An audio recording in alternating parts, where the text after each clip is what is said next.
this team, offensively, however you see fit. What do you really see this big three looking like on the court in terms of, maybe not dominance, but what do you see that vision looking like? I think for me, Joel has played with a wing, and I think guard play, being elite at all levels. I think this is the first time that I've played with elite point guard and big man all in once. For us, it's kind of just countering off each other. I think nothing's forced for one person to kind of take that load alone. We can kind of share that responsibility. But I see us flowing. I think all of us can kind of play our game within the game. Joel obviously dominating the paint and on the perimeter. Tyrese is amazing in transition and in half-court setting as well, and having a floor spaced around him. And myself, being able to play off a big man and play in transition with Tyrese. So I think kind of all three of us can flow and make the game easy for all of us. I love sharing the ball, and I love being aggressive to score. So I kind of think all three of us look at the game the same way. Paul, I was wondering if you would ever cross paths with Dikembe Mutombo and what your reaction might be to his pass. To your left. Hard left. Right here. Got it. You ever cross paths with Dikembe? No, I haven't. I actually just heard about the news. Tough loss for the NBA. Tough loss for Philadelphia. And everyone that's affected in his loss. Condolences to his family. But I just heard about the news. It's unfortunate.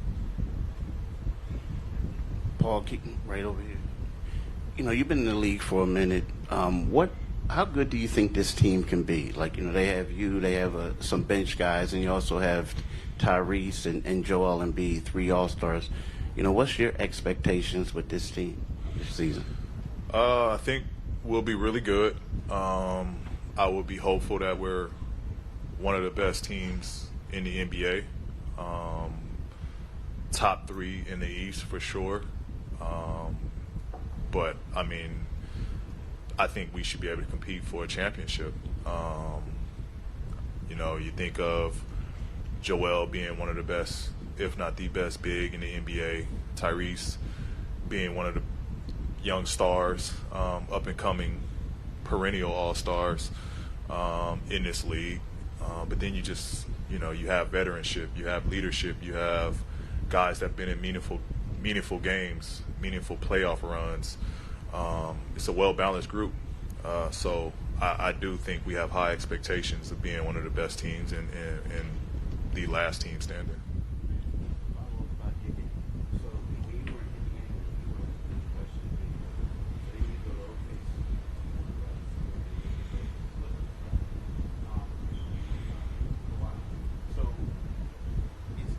Did that help you in regards to coming here, or were you always that way, like a giving player? You know what I mean? It doesn't matter about stats, because it's hard when you're the man to go somewhere else and you see somebody else getting shots and you got to do other things. Yeah, I think great question. I think it's just the nature of the game, right?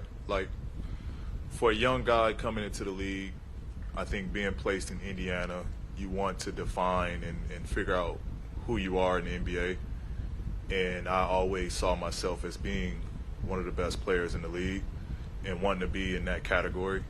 So initially, I wanted it to be mine, right? I wanted, in a selfish way of pushing myself to be great, is I wanted the team to be mine. I wanted everything to fall on my shoulders. I wanted that pressure. I wanted to be compared to the guys that took over for their teams. But then going through it, having injuries and going up against a competitive and a well-balanced and superstar team in Miami, you can't do it alone. You need star power, you need firepower. Not to say that I didn't have that in Indiana. But, you do figure out that, like, all right, this is a challenge to win a championship, being a lone superstar. And so it wasn't taking the easy route, but it was just kind of understanding the landscape of where the league was going. And to where, I felt that I did need help at that moment. I couldn't win a championship alone. And so the trade with Russ was first time realizing or first time being thrown into, like, playing off of another superstar and sharing the ball and sharing the workload. And then learning from that, you know what I mean, going into the next season, learning from that experience of what it's like playing alongside another star, to where I was to the point of, like, all right, now I'm with Kawhi.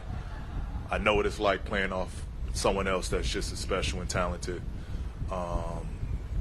So then work on all the little things, like what does it mean to win and do whatever it takes to win. Whether I'm the star or the two option. And I think it was just kind of just realizing that throughout my career of what that looks like. Hey, Paul. Right here. You guys, the players that Daryl added this offseason, you look at their ages, you're 34, Eric's 35, Reggie's 34, Kyle already here at 38, Caleb 29. We're old, I get it.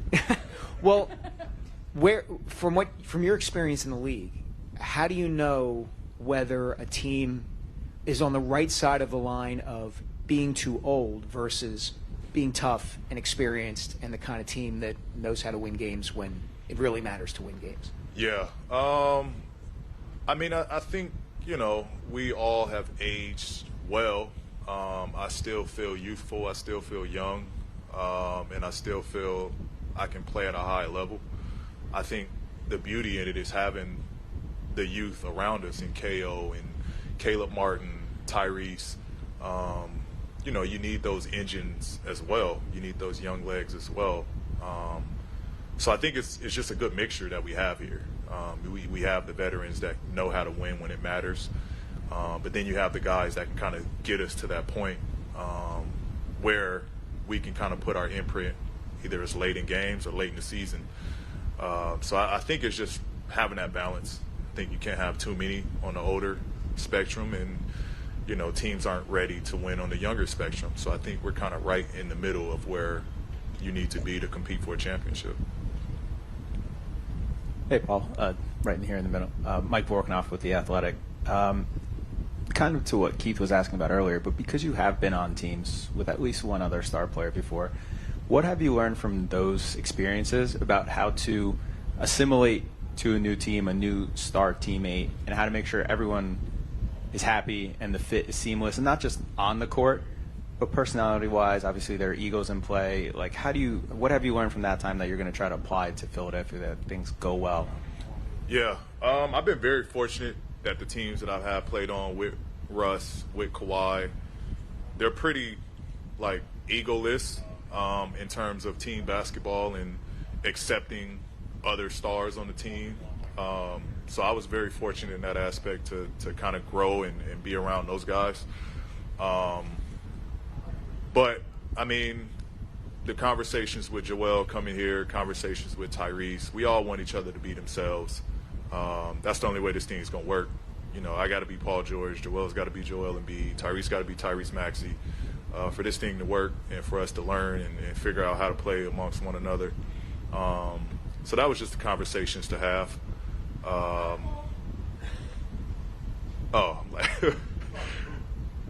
See Uncle Reg?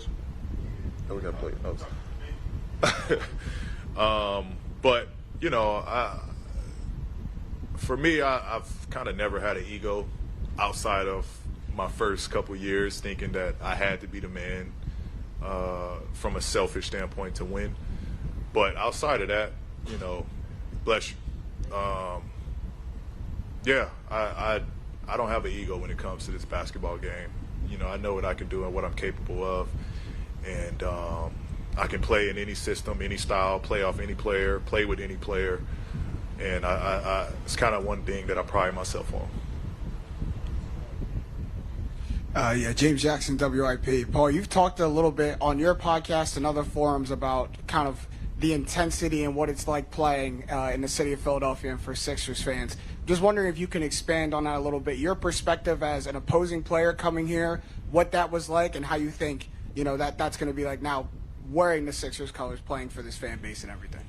Yeah, I mean, it didn't click until I got here and hearing how passionate the fans were. But then going back in those moments of playing against Philly and being in big games in Philly, that's kind of where I realized, like, yeah, they are passionate and they love their team and they do ride for their city. Being on this side, I'm all for it. I'm looking forward to those encounters, having those moments, and being pushed. I think it's great to have that intensity